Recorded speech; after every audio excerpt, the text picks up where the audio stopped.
Hi guys, welcome back to my channel. Today I am going to be making some homemade baby food. If you don't know, I have a 5-month-old little boy and he is just starting to transition into solids. I guess I shouldn't say transition, but we're starting to test it out a little bit. I won't use solids as a staple in his diet until 6 months and a little over, so we still have a couple weeks until then, but we are slowly introducing things to him. I wanted to take the opportunity to make my own baby food since I have the time and I'm home. Unfortunately, sometimes companies can hide additives that they put in, and for whatever reason they don't need to list it. So I just, for my own sanity and for my own sake, just wanted to make my own baby food at home. I have some supplies here to start. So I'm going to show you guys what I'm going to do. Today I'm only going to be making one batch of food, but since we're not really using solids as a staple in our life yet, I think that it's going to last me a while, because what I'm going to do is put a bunch of it in these breast milk storage bags and just freeze it. I really like the idea of putting it in here because you can just grab a bag, defrost it, and it's easy and it keeps it fresh. Since my son does not have teeth yet, I am going to be adding liquid into our homemade baby food, just so it's more of like a stage 1 baby food, whereas if your baby is more accustomed to eating solids or is a little bit older or has teeth, which mine does not, you might be able to just skip the liquid part, have it a little bit chunkier. But like I said, we don't have teeth yet, so I want to keep it as like pureed and liquidy as possible. And so this is just some breast milk that I'm using. You can use water if you want to instead, but I like the idea of using breast milk because, as the saying goes, food before one, just for fun. So I just kind of wanted to add some breast milk nutrients into the mix, and then I'm going to be doing an entire mango, a whole banana, and an avocado. And of course, I have my baby bullet here, and let's get started.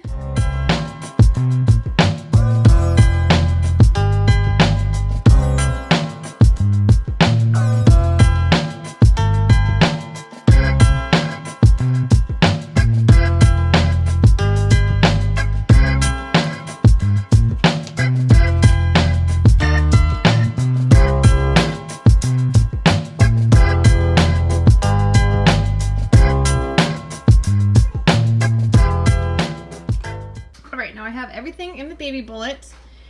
The one thing that I did forget to mention though is that I'm going to be putting in some coconut oil for some added healthy fats.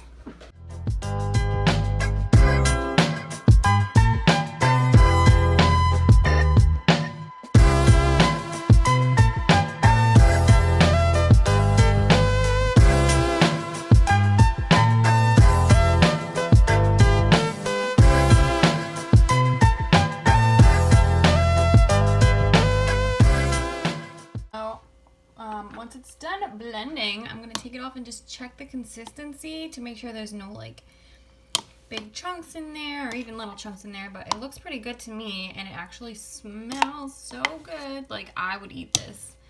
I would eat this. Some of the baby foods that you buy in the store are just like, I wouldn't even want to eat this, so why would I feed it to my child type of thing. So that's another benefit of making your own homemade baby food. Okay, now as far as storage goes, like I said, I'm going to be putting the majority of this homemade baby food into milk storage bags, into the freezer, freeze them flat, that way you can stack them, and they're easy just to pull out and defrost and take with you if you're on the run or whatever. I do have 2 of these baby bullet containers that I'm going to fill probably about halfway, and I'll probably leave one out and leave one in the freezer just because we're not going to be going through this food as fast. If your baby's a little bit older, you might just want to keep 2 in the fridge, or even more if you have more of these. Another thing that I really, really love the idea of is just recycling and reusing baby food jars. And you can order empty baby food jars online and have like a whole bunch of these and just stick them in the fridge, or even stack them in the freezer and take out to thaw and defrost as you need. Why are you squeaking? So now I'm gonna put what I just made into these jars and bags.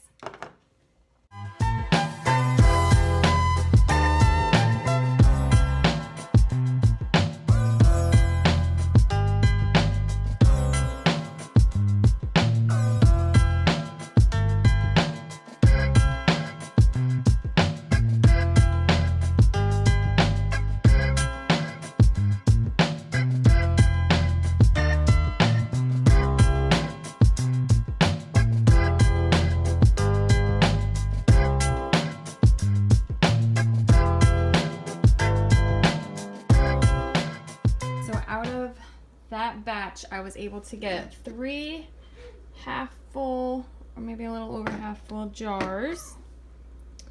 And then I got 1, 2, 3, 4, 5 bags. That's a lot, especially for me. This is gonna take us a while to go through, which is great because I won't have to do this again for a little while. And I'm gonna show you how I store these. This is exactly how they're going to freeze, which makes it super convenient to store them like this. And for example, I'm going to show you, here's one that I did maybe like a week ago. I froze it like this. It was a little bit chunkier. You can kind of see there was some carrots and bigger chunks of banana in here. So I'll probably hold on to this one for maybe another month until he gets better with eating solids. In a container like this, they barely take up any space. Here's some of frozen bags of breast milk that I have. It makes so much more sense to freeze it like this rather than with a bag being open on the bottom because they just take up so much space. So I'm gonna stick these in the freezer and freeze them like this. I'll have them in here when I have to drop off the baby at like my mother-in-law's or wherever. It's just gonna be so easy to just grab one of these out of the freezer and stick it in the bag and go. Alright guys, I just tried that and honestly, like, I'm not even lying when I say it was so good. It tastes like a banana and coconut smoothie, and to me, that is just so amazing. Especially knowing that there's like an avocado in there. You don't even taste it, but you still get all the health benefits from it. The breast milk, the coconut oil, all healthy fats, you know, all the ingredients that are going into your baby's food, and you made it at home yourself. There was a little bit left on the blender. That wasn't enough to put into a bag, so I scooped it into a spoon and we're gonna see how my baby likes it. You want to try? Yeah. What do you think? Is that good? Is that good? You want some more? There you have it, guys. Delicious and nutritious. Yeah. Thanks for watching. We'll see you in our next